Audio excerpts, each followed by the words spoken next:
Yubile nziza bavandimwe,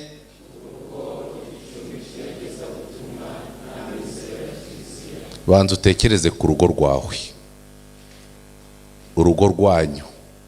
Hari avuga ati sengera urugo, ntawe utagira aho ataha. Nutaha mu kiraro afite aho ataha kandi afite aho babanamo.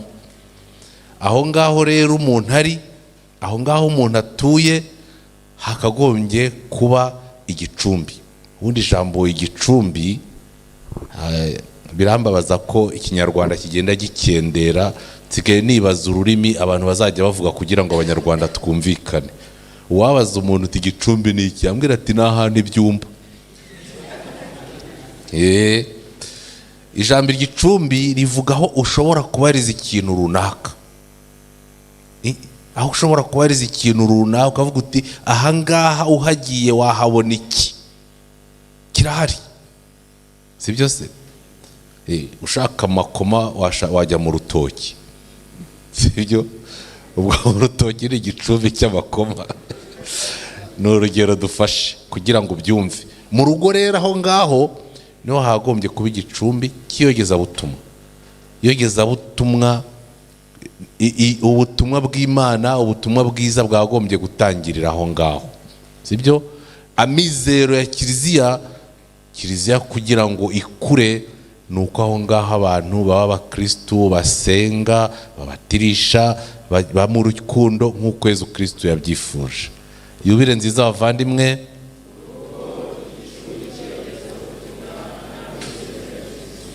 iyo yubile rero nubwo padiri yavuze ngo iraduhangayitse, ariko ikigamije cya mbere nuko twebwe nk'abakristo bo muri Arikidiyosezi ya Kigali twisuzuma. Nicyo yubile yavugaga. Ngewe nkunda kuvuga ngo ndi umuvuza hembe. Ubundi yubile bituruka ku ijambo ry'Ihebureyi Yobel. Yobel ryari ihembe bavuzaga bagahuhamo bati iryo hembe ryari ihembe ryavuzwaga. Ibyo nibyo niganye, simbizi uko ryavugaga, ariko iyo ryavugaga gake gashoboka gutangaza umwaka w'impuhwe z'Imana. Rikavuga ukwaryo ntirivuge nk'andi mahembe. Ngaho ijambo yubile ryavuye mu muryango wa Isirayeli. Ngewe rero ndi umuvuza hembe kugira ngo menyeshe abantu ko turi mu gihe kidasanzwe, kandi icyo gihe ni icyo kwivugurura. Mbere yo gutekereza kujya guserebura kuri stade, tubanze dutekereze kwivugurura twebwe ubwacu. Aho ngaho ndagaruka kuri ya ndirimbo, mwebwe muri abaririmbyi. Muryango w'Imana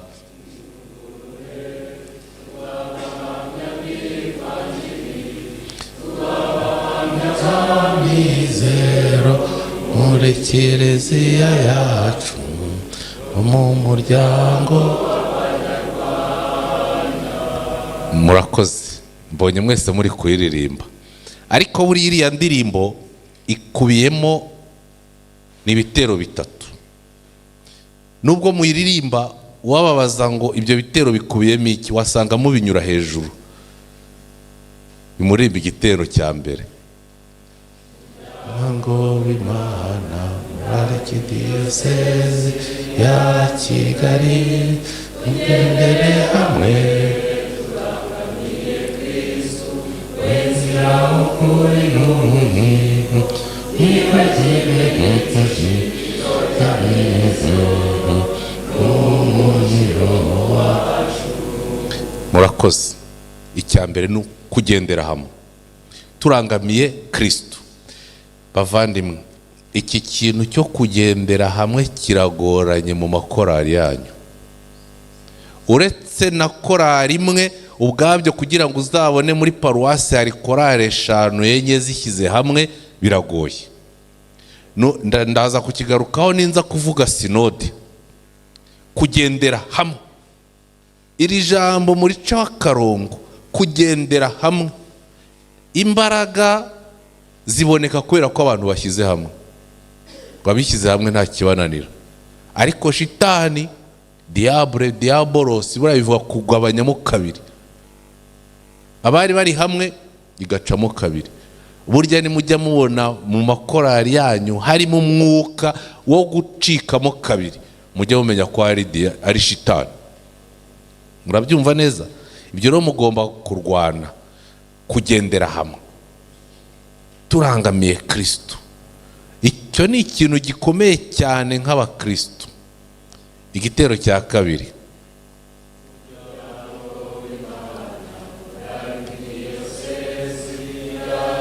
twivugurure rwose.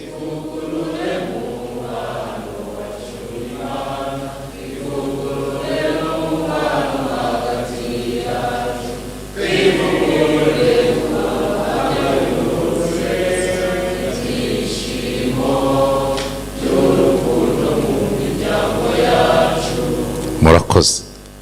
Urivugurura se uravugurura iki? Kuri umutagatifu hari icyo mufite muvugurura? Dore bavandimwe, hari ikintu kigiye kuzatwica, kwicara tukumva twageze iyo tujya pe. Umuntu akabaho mu byaha biruta iby'ingurube ariko akifata nk'umutagatifu cyane. Icyo rero twahagombye kukivamo. Twahagombye kukivamo. Igitero cya kabiri kigaruka ku kwivugurura. Umubano wacu n'Imana, umubano wacu hagati yacu ubwacu. Ndi umuntu y'abasaveri mu rwego rwa arikidiyoseze. Hari abasaveri mperutse kubaza, ndababaza ariko mwe mujya musenga cyangwa icyanyu no gushaka kuza gukora umutekano gusa? Ko mbone iminsi mikuru yageze muba murwanira kuza gukora umutekano, burya muba musenga. Twari igihe abantu bashobora kubaho gutyo nta mwanya bagira wo kwiherera, wo gusenga, kwivugurura. Ushobora gusanga hari igihe najyaga ngira akajinya ndi gusenga, ariko ngeze aho Yezu arambwira ngo ujye ubyihorera. Ugatangira misa abaririmbyi baganira, bari gupanga misa, ariho bari gukora repertoire. Ukabona mu masomo yose abaririmbyi bararangaye. Mbere nagiye kujya mbanza kubabara, ariko ngeze aho ndabyihorera, ndavuga numva nawe ujye bitaho, singiye kwirwa nibabariza umutima. Ngahitamo kujya nihumiriza, nkirebera hasi, nkiyumviraho kugira ngo ndangare. Abaririmbyi mushobora kuba muri mu kiliziya akaba ari mwe ba mbere mutahana ubusa, kandi mwitwa ngo mwaririmbye. N'indirimbo mwaririmbye mutanazizirikanye, gusa mugatahira avuga ngo twaririmbye neza, cyangwa mugatahira uzi ko aramara kuririmba bagatongana ngo buryo wari usaze ujya hehe, nguzi ukuntu watuvangiye. Hari igihe ujya kubona ukabona ukuntu umwe aridumbukije wa mugani, abandi bakamucinya inkokora. Nuko iki gitero cyo kwivugurura tugitekerezeho, kuko Yezu ashaka abantu bafite umutima, aho atura mu mitima. Tujye ku cya gatatu twumve.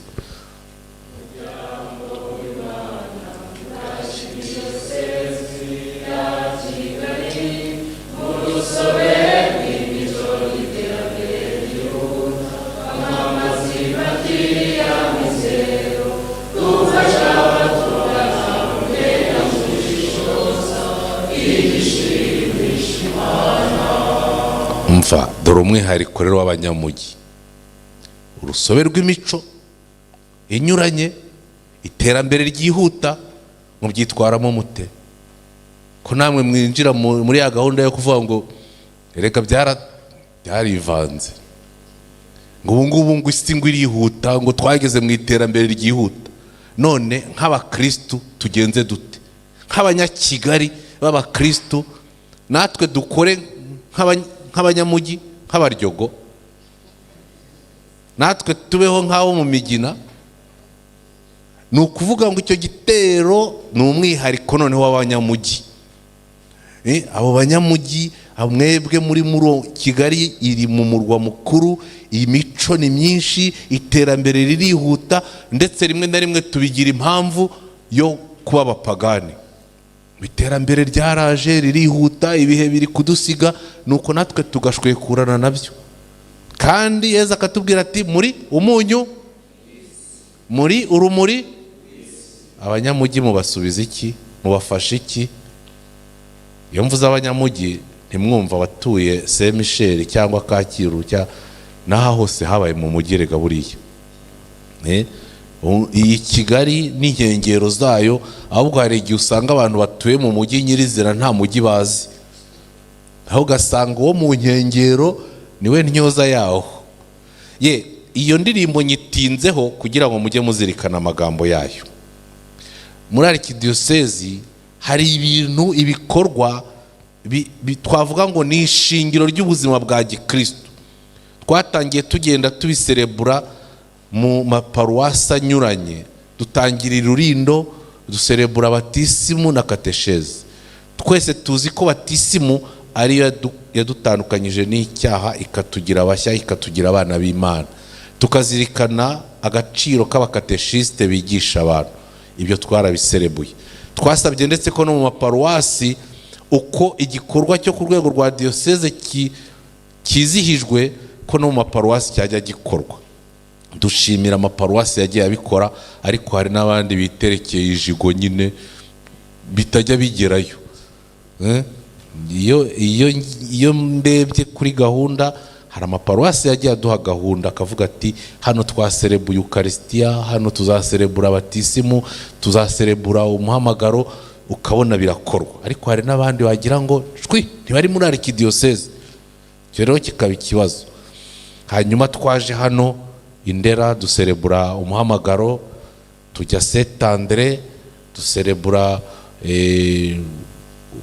uburezi gatolika, kuri Asomusiyo tujya katedrali duserebura yubile ya katedrali, kuri 30 tuzajya Kicukiro duserebure Karitasi, tuzaza hano duserebure seminari ko nayo igize imyaka 50.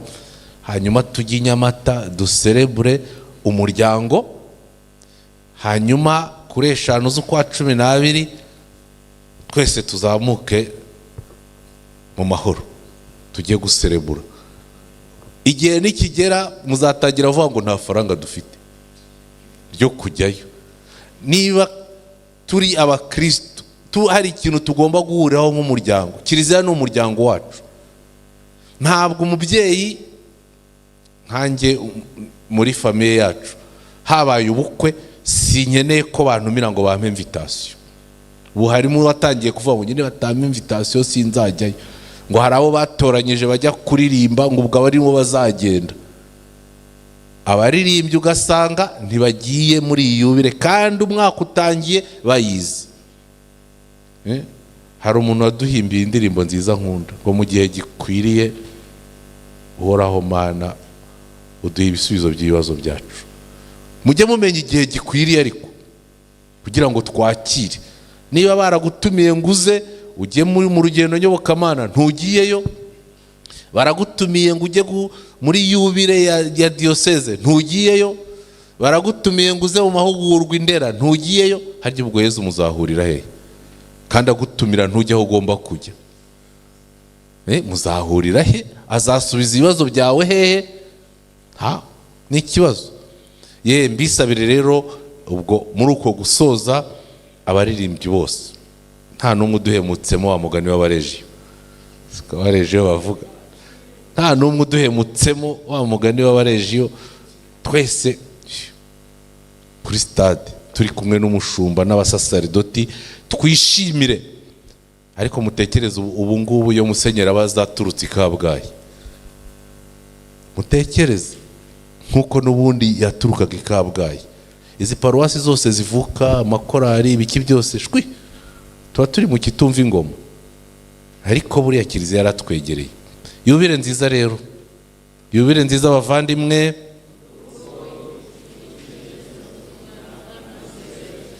Yubire nziza abavandimwe.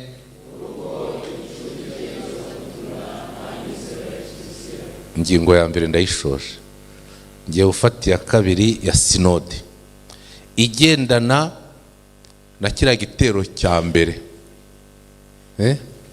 tugendere hamwe. Papa rero Francisco, nk'uko n'ubundi kiliziya iyo ibona hari ibibazo runaka, papa tumiza abepiskopi, abakardino n'abandi bantu b'abahanga bakicara mu nama bita sinode. Sinode ni inzira, ni urugendo, kugira ngo barebere hamwe icyo bakora kugira ngo ikintu runaka gikorwe neza, gitungane. Sibyo?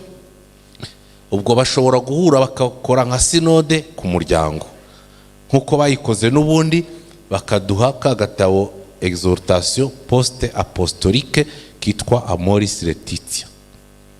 Shobora gukora sinode nyafurika kugira ngo turebe uburyo kiliziya ya Afrika yagerageza gutera imbere, ikaba n'urumuri rw'isi, cyangwa se niyo mico y'Iburayiza.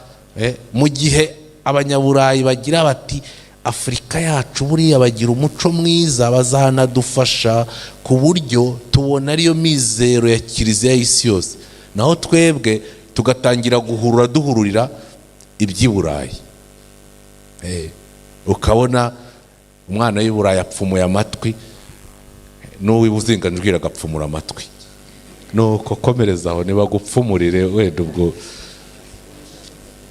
n'amazuru n'ururimi n'ibiki byose. Ni urugero mfashe. Mu gihe abandi bagira bati nyamara abanyafurika ni abakristu barakomeye, hari icyo bazadufasha, bafite umuco utuma ivanjiri icengera, naho twebwe tukajya gukanura twigana ibyabo ubuzima bwayobeye, tuba abanyafurika nyabo. Papa rero izo sinode zose yabaye ya 16, iryo huriro ryiga ku kintu runaka kugira ngo kiliziya igendere hamwe. None yaravuze ati tugire sinode sur la synodalité. Abumva igifaransa murumva icyo bivuga. Noneho mureke twicare turebe twakora dute kugira ngo kiliziya yacu irusheho kugendera hamwe. Ati birasaba mbere na mbere ubumwe nyine, ubumwe aho turi hose, ubufatanye, ubutumwa. Amagambo 3: ubumwe, ubufatanye mu butumwa. Kiliziya ntiyakura abayirimo batari hamwe. Buryo muri 3 mushobora kuvuga uti twabaye 5, ariko iyo mudashyize hamwe ntushobora kumenya niba mwabaye benshi, kuko n'uburi nta kintu gisanzwe kibahuza. Ninde se wabiyongereyemo kandi musanzwe mutari hamwe? Ubufatanye mu bikorwa byose. Ntusange hari abakristu bameze nk'uturegeye. Muri mwarimo bakaregeya, hakaregeya iyo gafashe hano nta kintu gakora uretse kukujena gusa ukajya ugahisha. Wakishimisha se? Hari abakristu buturegeya batagize icyo bamaze muri kiliziya, babaho ngaho gutyo gusa, barebera gutyo gusa. Twakagombye kubaho buri wese afite icyo akora, bakanakwinginga bati rwose wadufashije mu muryango remezo basuka na secrétaire. Ngiye ntago nabona umwanya rwose, managiye no kuririmba. Wenda kuririmba bwo uririmba ntabwo ari akaregeye, ariko aho dutuye twakagombye kumurika. Ntabwo wagombye kubura umuririmbyi. Ngiye byarantangaje, umunsi umwe nagiye gusura umuryango remezo, hanyuma ndavuga nti nimutera akaririmbo, sibyo? Akaririmbo ka Bikira Mariya. Nuko nanabivuze. Hanyuma abakristo bati runaka aririmba muri korari nakaduterere. Mbona kanuye amaso. Umuntu w'umuririmbyi basaba no gutera indirimbo bikamunanira, ngo none se ko bazitera nkaririmba ngo ngiye hari izo njya ntera. Sakagara sakaga mwabantu mwe. Kubura umuririmbyi umuryango remezo ukagusaba ko abatera indirimbo ya Bikira Mariya bikakunanira ngo ntujye uzitera. Bwose se biteye isoni ubwora? Biteye isoni. Ni ukuvuga rero ngo muri iyo sinode, sur la synodalité, ubumwe, ubufatanye, ubutumwa. ntago umuntu ashobora kuba umukristo uhamye adasohoka ngo ajye gutangaza ivanjiri, adasohoka ngo ajye kwamamaza ibyo yakiriye. Tugomba gusohoka tukamamaza. Muri ubwo buryo rero bwo kugendana, ikintu cya mbere papa yadusabye ni ukumenya gutega amatwi. Écoute mu kugendera, gutega amatwi. Ibyo bintu byaratunaniye. Uzi ko umuntu atangira kuganira n'undi amubwira ibye, ugatangira nawe kumubwira ibyawe utanamwumvise. Kumenya gutega amatwi, kumva, kumenya gushishoza, gushishoza igikenewe. Murashishoza igishimisha Imana. Kumenya gushishoza, kumenya gufata icyemezo ariko muri roho mutagatifu, mumurikiwe na roho mutagatifu. Hano ntago matinda, ndabasaba utuntu duke. Iwanyu muri korali yanyu mufata icyemezo muti, ni perezida utegeka cyangwa ni mwebwe mwicara mukavuga muti dore ibintu tugomba kugeraho tubigeho inama? Claudine urabyumva ute? Kararisa urabyumva ute? Sharire urabyumva ute? Genda byumva gutya, mukamureka akavuga icyifuzo cye uko abyumva, uteze amatwi. Ntago ari bya bintu umuntu avuga ngo ibyo runaka avuze ngo nanjye hari ibyo nongeraho. Urabyongeraho iki? Vuga ibyawe. Ngo ngiye numva igitekerezo avuze ngewe ntacyumva nkawe, uramaze. We niko acyumva, witangira kukirwanya mutaragera no ku mwanzuro. Ahubwo muze kugera nyuma muvuge muti ibyo benshi bahurijeho ni ibihe. Abenshi bahurije kuri ibi. Ibi ngibi turumva ari ingenzi byatwubakira. Kumenya guha agaciro abandi, gufata ibyemezo mufatanyije. Mbisabire baririmbye makorali cyane, bayobozi. Muri mwebwe harimo abanyagitugu kiruta cya perezida wa Korea y'Amajyaruguru. Muri mwebwe harimo abanyagitugu. Nategetse ngende perezida wa korali. Uzi ko mujyana impaka ku ndirimbo zigiye kuririmbwa mukaba mwana bipfa, ivumbi rigatuma. Ndababwiza ukuri ko iyo urebye ukuntu mufata ibyemezo ubona mubifata mwavanyemo roho mutagatifu pe. Murabanza mukamwigizayo, ubundi hakaza kamere, ubwo kamere ikayobora. Twirinde kuyoborwa na kamere. Dufata ibyemezo dans l'esprit, turebe igikwiye, tubanze dusenge, tuvane kamere yacu mu byo tubamo, kuko ntidukwiriye kuganzwa na kamere. Iyo sinode nikidusaba gutega amatwi, kumenya gufata icyemezo ntawe duheje. Burya hari ikintu twiratana rimwe na rimwe ngo abize, ngo abagize gute, ngo abajijutse. Iyi sinode tubwira ikintu cyitwa sensus fidelium, rosanse cyangwa se ubwenge duhabwa nk'abakristo. Ababatijwe twese mu bya kiliziya ntuzagire usuzugura. Murabyumva? Ntabwo kugira ibitekerezo mu by'Imana bisaba ufite doctora 10. Ntabwo kugira ibitekerezo mu by'Imana bisaba kuba uri professeur muri university. No mukecuru wicariye hariya yaguye igitekerezo ukumva kiruta icyo abize. Mu by'ubukristo ibyo bintu mujye mubimenya. Niyo mpamvu tuba tugomba guha agaciro igitekerezo cya buri muntu. Ushobora gusanga uwo muntu roho mutagatifu afite ibyo yamubwiye wowe utanazi, ugira ngo se ababonekerwa nibo bari barize menshi bakabwirwa iby'Imana. Oya, nyamara roho w'Imana abwira buri wese muri twe, kubera ko twafunguye imitima kubera abatisimu twahawe.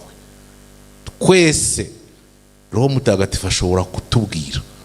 Mushobora kuza mukiga ikibazo kikabananira, ariko mukavuga mutoya mureke dutahe tugende dusenge, nitugaruka tuzaze buri wese yumva icyo roho w'Imana yatubwiye.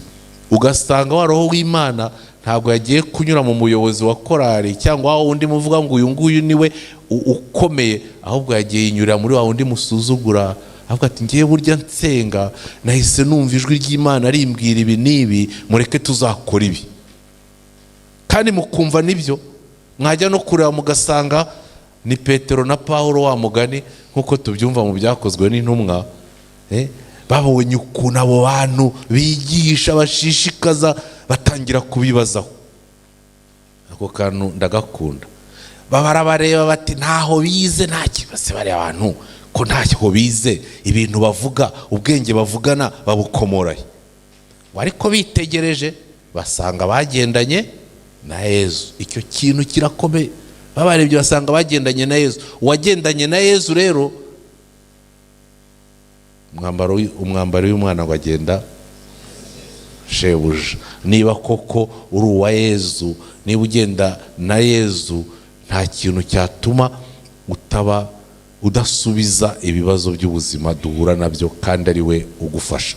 Mbisabire rero uko gutega amatwi, uko guha agaciro buri wese, kugira ngo abantu bagendere hamwe, bagere ku myanzuro ifatika kandi bishimiye.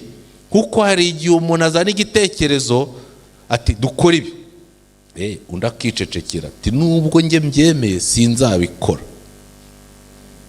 N'abantu bazi guhimana. Nabwo aho ngaho ntabwo twakwemera ko aho ntabwo harimo roho mutagatifu, harimo ubupagani. Yabidutegetse njye simbyemeye sinzanabikora, kandi yabivuze uhari uricecekera. Byari kuruta ko ugira utariko ngewe icyo gitekerezo ndumva nayihiye, twakora dutya n'abandi. Mbisabire bavandimwe, ibyo bintu byo guceceka kandi imbere y'ibyemezo bizabayobora iminsi n'iminsi mubivemo, sibyo? Ntihakagire uyisuzugura avuge ngo ndi muto, ntihakagire uyisuzugura avuga ati ngewe nta jambo ufite muri korari, ariko nawe ntukicare wumve ko ari wowe utanga ibyemezo. Iyo sinode rero si la sinodarite, muyitekerezeho. Ubu ngubu tugenda tuzenguruka dutanga ibiganiro, hari ibiganiro byinshi biyivugaho. Nibiba ngombwa ko no mu makorari yanyu mukenera ibyo biganiro muzatubwire. Ubu aho ibiganiro bigeze biri kumanuka mu mazone, bizajya mu maparuwasi, bijye mu magurupe anyuranye. Hanyuma nubwo wenda abaforuma atari benshi, ariko twifuza ko bizagera muri buri tsinda. Bampaye akanya rero katari karekare, kandi ndavuze byinshi. Kuvuga menshi siko, icyo wumvise ndumva wacyumvise, icyo tumvise uzacyumva ubutaha. Yubile nziza bavandimwe.